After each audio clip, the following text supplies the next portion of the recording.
Eh bien, bonjour et bienvenue.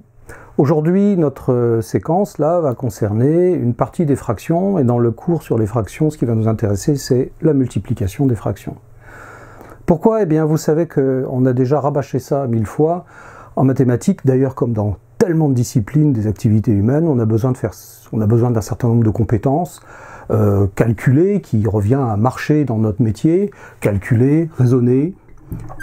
On a besoin de savoir représenter, on a besoin de chercher, on a besoin de modéliser et puis de communiquer. Et on va utiliser ces abréviations. Mais les fractions permettent de faire un tas de choses, un tas de modélisations, un tas de recherches, très bien, mais alors, il faut savoir les calculer. Donc, compétence de base, il faut faire absolument maîtriser les 4 opérations de base des fractions. Il faut savoir les additionner et les soustraire, il faut savoir les multiplier et diviser des fractions. Ça, c'est la base. Si vous ne savez pas faire ça, eh bien, tout le reste s'écroule parce que vous êtes franchement handicapé avec l'usage des fractions qui sont tellement courants. Très bien. Alors, on va s'intéresser à la multiplication parce que, contrairement à ce qu'on croit, c'est beaucoup plus facile que l'addition. Et l'addition, on la verra la prochaine fois. Allons-y. On a déjà vu à propos de la multiplication ce qu'on appelle une fraction d'une quantité. Ça, on l'a déjà vu, c'est-à-dire, par exemple, je veux avoir les 3/4 de 9 kg de sable, de 5 kg de sable, de 10 kg de sable. Et bien, les 3/4 de 10 kg de sable, j'utilise cette formule que je vous rappelle, c'est-à-dire 3/4 fois 10 kg de sable, et je sais comment faire ça, c'est 3 fois 10 sur 4. Je multiplie ces deux nombres-là, et ça va me donner 30 sur 4 kg de sable. D'accord? Environ 7,5. Donc ça, je sais faire. Ça faisait l'objet d'un cours précédent. Maintenant, ce que l'on va faire, c'est le produit de deux fractions. J'ai une fraction, je multiplie par une autre. Par exemple, c'est quoi la moitié des 3/4? La moitié des 3/4.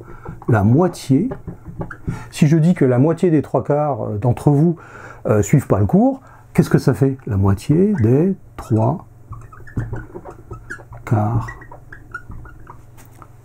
À l'exemple de ce que j'ai fait avant, c'est la moitié des 3/4 des élèves. Mais c'est quoi ça alors? Là, on a un produit de fraction, et il faut savoir le faire. Ok? La formule générale, je vous la donne. C'est que, donc, quand j'ai deux fractions, A sur B fois C sur D est égal à, comme je le marque, AC sur BD. Et je vais le marquer en français pour avoir différentes accroches dans votre cerveau, ceux qui ont une intelligence plus littéraire, littérale. Eh bien, on va retenir cette phrase, que je vous note aussi, c'est que le produit des fractions, c'est la fraction des produits.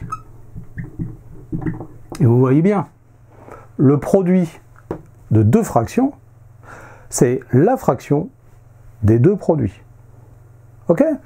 Comme ça, avec ces deux accroches-là, ceux qui ont besoin de voir la formule pour l'enregistrer, la voilà. Ceux qui ont besoin d'un petit texte à réciter, eh bien, le voici. Le produit de deux fractions, c'est la fraction des deux produits. Puis avec ça, eh bien, la formule, vous allez voir, ça va rentrer très facilement.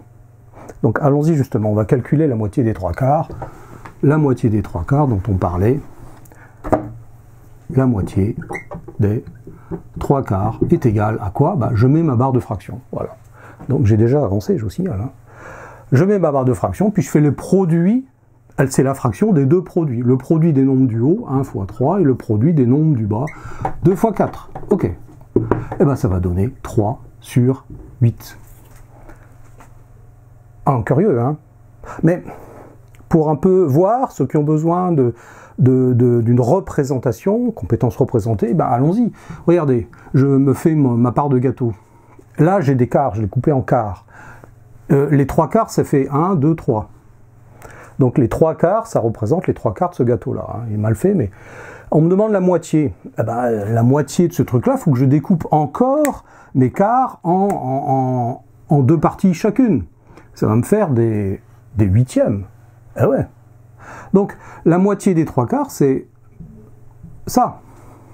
Les 3/4, c'était les 3/4 de ce disque.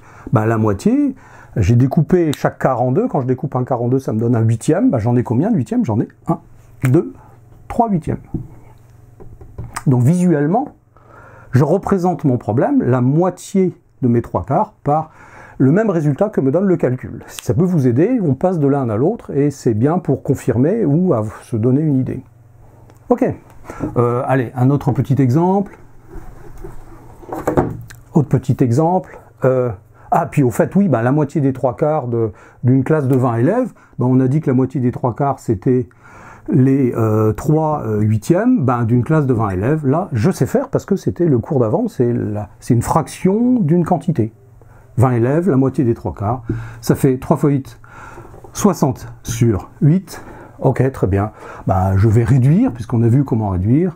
30 sur 4. Ah, je peux encore réduire, en divisant encore par 2, est égal à 15 demi. Bon, alors évidemment, ça me fait un demi-élève, admettons, mais ça va donner autour de 7 élèves, à peu près. La moitié des 3/4 qui suivent, 7 élèves suivent. Oh, maintenant que je me rends compte, c'est terrible. Bon, allez.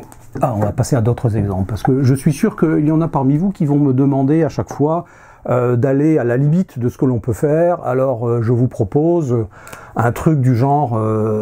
ah oui, on va mettre du 0 dans l'air. Alors, c'est quoi 0 sur 2 fois 2 sur 0?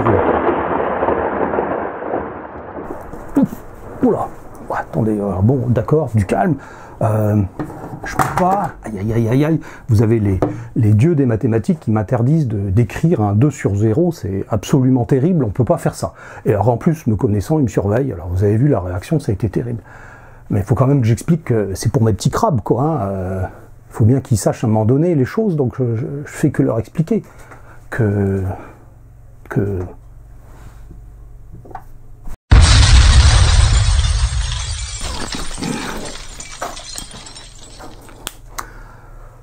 Bon ben voilà,